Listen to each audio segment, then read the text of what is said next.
동산교회 시간. 이 시간 말씀에는 물된 동산교회 담임 조병선 목사님입니다.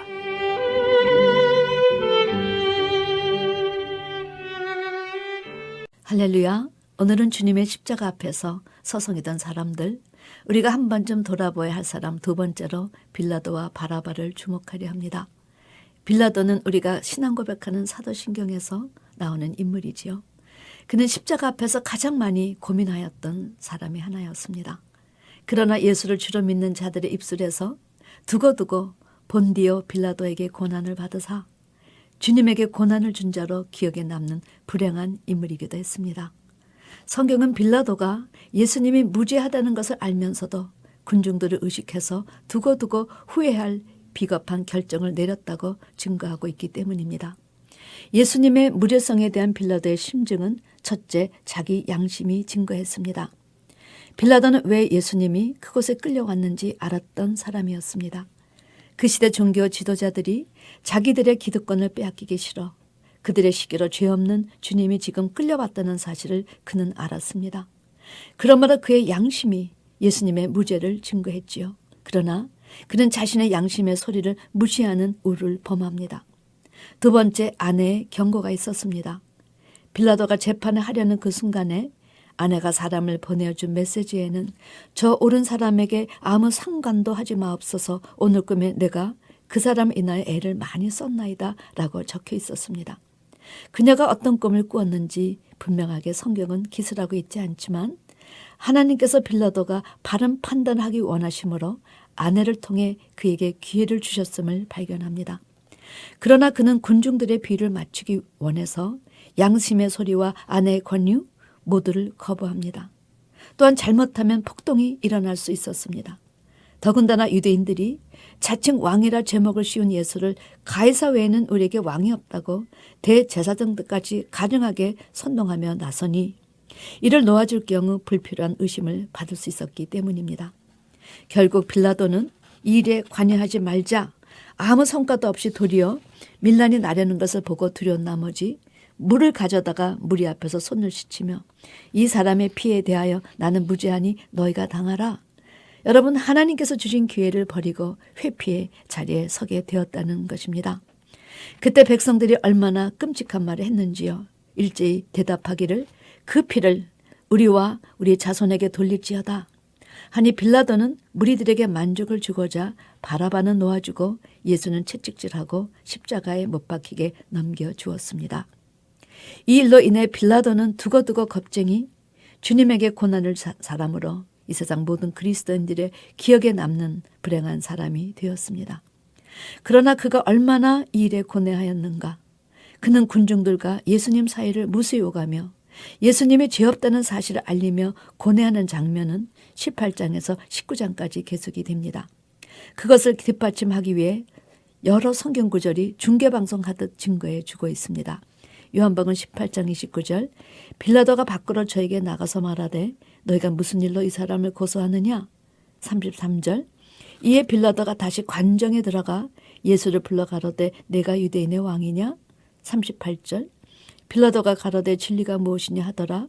이 말하고 다시 유대인들에게 나가서 이르되 나는 그에게서 아무 죄도 찾지 못하노라. 요한복음 19장 4절 빌라도가 다시 밖에 나가 말하되 보라 이 사람을 데리고 너에게 나오나니 이는 내가 그에게서 아무 죄도 찾지 못한 것을 너희로 알게 하려 함이로다 하더라. 9절 다시 관정에 들어가서 예수께 말하되 너는 어디로소냐 하되 예수께서 대답하여 주지 아니하시는지라. 여러분, 그는 자기의 양심의 소리 때문에 그리고 그의 아내의 경고 때문에 할 수만 있으면 예수님을 놓기를 원했지만 그런 마음을 군중들은 헤아려 주지 않았습니다. 그리고 바라바를 놓으소서 예수를 십자가에 못 박으소서 빌라도의 귀엔 단지 이 소리만 들려왔던 것입니다. 결국 그는 비겁하게 군중들로 하여금 판결하게 하는 회피의 자리에 서게 됩니다. 그리고 마침내 자기 손을 대에 넣고 씻으면서 다음과 같이 고백합니다. 나는 이 무죄한 피에 대해서 책임이 없다. 사랑하는 성도 여러분, 그는 마지막까지 예수님을 무죄하다고 생각해서 군중들에게 말했지만 자기 책임을 회피하기 위해 비겁자의 자리에 섰습니다. 양심의 소리도 아내의 증거도 하나님께서 주신 기회도 그 모든 것을 버리고 역사적인 책임의 자리에서 물러나 버린 것입니다. 스스로 십자가를 선택하시며 이를 내게서 빼앗는 자가 있는 것이 아니라 내가 스스로 버리노라. 나는 버릴 권세도 있고 다시 얻을 권세도 있으니 이 계명은 내 아버지에게서 받았노라. 이렇게 말씀하신 우리 주님과 얼마나 비교가 되는지 모릅니다. 어쩌면 바른 판결로 하나님을 기쁘시게 할 수 있었던 주님의 십자가 사건을 막을 수 있었던 그 자리에서 그러나 그에게 그런 영적 사명을 느끼는 의식 자체가 없었기에 죽으면 죽으리라는 에스더 같은 결단이 없었기에 그는 그 자신의 아내를 위해서 스스로 비겁자의 자리에 섰던 것입니다. 사랑하는 성도 여러분, 오늘도 마찬가지입니다. 주님을 위해 무엇인가 헌신하는 사람들은 많습니다.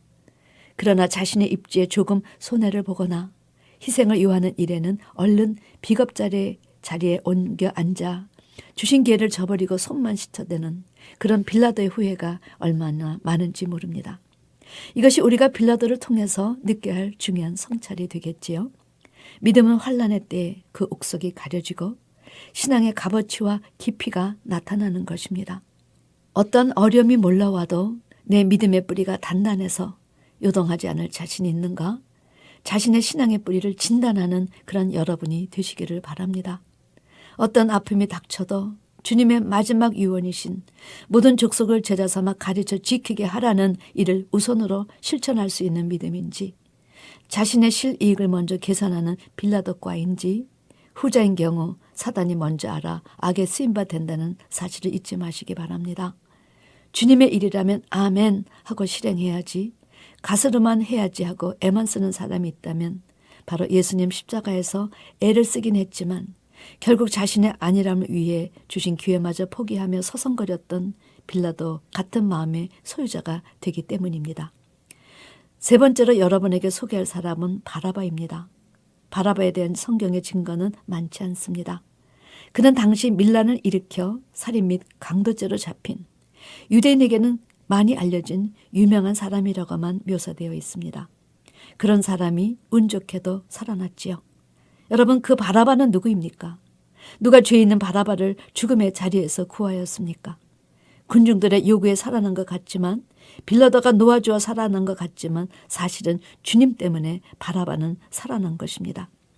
예수님의 자유적인 선택 때문에 그는 생명을 얻었고 죽음의 자리에서 노임받았습니다. 저는 이 바라바야말로 우리 모두의 그림자가 아닌가 생각합니다. 이 세상에서 잘 살아보려고 발버둥치고 세속적인 야심을 갖고 의인인 것처럼 행세한, 그러나 하나님의 것을 제 것이냥 마음대로 강도처럼 살았던 우리가 바로 바라바였던 것입니다. 주님은 바라바가 죽어야 할 자리에, 고통을 받아야 할 자리에, 매달려야 할 자리에 대신하셨습니다. 바로 우리가 서야 할 저주의 십자가 자리에 대신 서시고 우리를 살리셨던 것입니다. 그 역사의 한 전승에 의하면 바라바는 십자가에서 놓여난 후 예수님의 십자가 사건을 직접 눈으로 목격하고 후에 그분은 자기 때문에 돌아가셨다, 이분이 바로 메시아이다 라고 흐느끼며 그 주님을 증거하는 삶을 살았다고 합니다. 우리도 바라바의 증거가 우리의 고백이 되는 삶을 살아야 되겠습니다. 이것이 바라바가 우리를 향해 주는 교훈입니다. 그는 우리 모두를 예표한 자였기 때문입니다. 그가 어떻게 저주의 십자가에서 살아날 수 있었는가? 우리 마가복음 15장 이렇게 말씀해 주십니다. 명절을 당하면 백성이 구하는 대로 죄수 하나를 놓아주는 전례가 있었습니다. 이때 밀란을 꾸미고 이 밀란에 살인하고 포박된 자 중에 바라바가 있었는데 대제사장들이 무리를 충동하여 도리어 예수를 달고 바라바를 놓아달라 하게 한 것을 빌라도가 무리에게 만족을 주고자 해서 바라바는 놓아주고 예수는 채찍질하고 십자가에 못 박히게 넘겨준 것이다. 여러분, 이 성경 구절에서 죄 없는 주님이 채찍질 당하고 십자가에 못 박혀 돌아가신 원인을 우리는 두 가지 발견할 수 있습니다. 첫 번째는 대제사장들이 주님 대신 바라바를 놓아달라고 군중들을 선동했습니다. 두 번째는 빌라도가 그 군중들을 두려워해서 군중들에게 아첨하기 위해 주님이 죄였음을 알고도 바라바를 놓아주고 주님을 채찍질해서 십자가에 못 박히게 넘겨주었기 때문입니다. 사랑하는 성도 여러분, 빌라도의 선택에서 우리가 깨달아야 할 점이 무엇이겠습니까? 빌라도는 군중들의 압력에 굴복한 선택을 한 것입니다. 주님의 죄목이 자칭 유대왕이었기 때문에 로마의 가이사보다 더 높인 자에게 죄 없다고 판정했을 때 로마의 황제에게 잘못 보일 수 있기 때문이었습니다. 그러므로 자기 자신의 정치적인 안정을 위해서 혹 있을지 모르는 군중들의 폭동을 방지하기 위해 그는 자기 양심이 밝히는 정에 따른 선택보다 군중들의 비를 맞추는 입지적인 것을 선택한 것입니다. 그러나 성경은 하나님의 사람들이 갈 길은 넓은 대로라고 말하지 않습니다. 오히려 좁은 길이요 협착된 길이라고 말씀하십니다. 그리고 인기에 영합하고 군중의 심리에 따르는 자들이 가는 길이 아니라 하나님의 공의를 따르는 길이라 말씀하십니다. 에레미야 선지자는 하나님의 공의를 외쳤습니다. 그러나 남유다의 심판이 올 것을 경고하는 그의 말에 아무도 귀를 기울이지 않았지요. 오히려 그를 죽이려 하고 귀를 막았습니다. 그러나 그는 굴하지 않고 나팔처럼 외치고 또 외쳤습니다. 그것이 정의요, 그것이 그들이 살아나는 생명줄이었기 때문입니다. 자기 양심보다는 밥줄을 선택하고 진리보다는 불신앙의 다수를 따르는 빌라도와 얼마나 대조가 되었는지요. 에스겔은 또 어땠습니까? 섞어 만든 가루에 인분으로 수출 삼아 양식을 먹음으로 남유다에 내리실 하나님의 심판을 예언하라는 명령을 순종합니다. 믿음의 선지자는 늘 하나님의 의를 실현하는 일에 생명을 내놓곤 하였습니다. 그리고 그것이 자신이 싫어하는 것일지라도 하나님 말씀에 늘 아멘으로 순종했습니다. 누구보다도 신실하신 하나님을 잘 알기 때문이었지요. 여러분, 군중들의 선택에서 우리가 깨달아야 할 점은 무엇입니까? 군중들은 바라바를 선택했습니다. 자신들의 겉옷을 벗어 깔아드렸던 주님을 택하지 않고 바라바를 선택한 이유가 무엇이겠습니까? 단순히 대제사장들이 충돌하기 때문에 주님을 향한 마음이 십자가에 못 박자고 돌변하였다고 생각하십니까? 아닙니다. 군중들 자신의 마음속에 갖고 있는 메시아상 자체가 불순했기 때문이었습니다. 바라바는 단순한 강도가 아니었지요. 그의 죄명은 밀란을 꾸며 사람을 살인한 강도였습니다. 그러나 그는 로마의 정치에 항거하여 밀란을 꾸민 주동자였고 그렇기 때문에 과거 우리나라 임꺽정처럼 유명 인사였던 것입니다. 민족을 위하여 항거한 자, 그들의 아픔을 발벗고 나서 싸우다 이스라엘 민족의 정치적 열망을 대표한 희생자, 그것이 바라바를 향한 유대인의 마음이었던 것입니다. 그들은 오병이어의 기적을 창출했고 나사로를 살리신 예수, 그 많은 기적의 현장에서 높이 크게 우뚝 서 보였던 예수님이 예루살렘 입성 이후 잠자코 계신 모습과 바라바의 모습을 비교했던 것입니다. 그리고 그들은 잠자코 계신 주님 대신 바라바를 선택했습니다. 이 선택은 하나님 편에서 그동안 그들이 조상부터 기다리고 기다리던 메시아 사상에 대한 선택이 아니었습니다. 그들 자신의 압제의 고통을 풀어줄 정치적인 세속적인 선택이었지요. 우리는 여러 번 이 군중들의 선택에서 내가 하나님을 바라보는 시선이 하나님이 원하시는 동기에서 바라보는가, 아니면 내가 지금 가지고 있는 기대, 내가 원하고 있는 욕구에서 나온 동기를 가지고 예수를 바라보는가를 진단할 수 있어야 합니다. 오늘도 많은 사람들이 아주 쉽게 세속적인 동기로 하나님을 따르다 배반하는 것을 봅니다. 교회를 나오는 것도 구원받고 영혼을 구원하는 동기가 아니라 축복받기 위해서, 비즈니스를 위해서 자신들의 동기로 주님을 바라다 본다는 것입니다.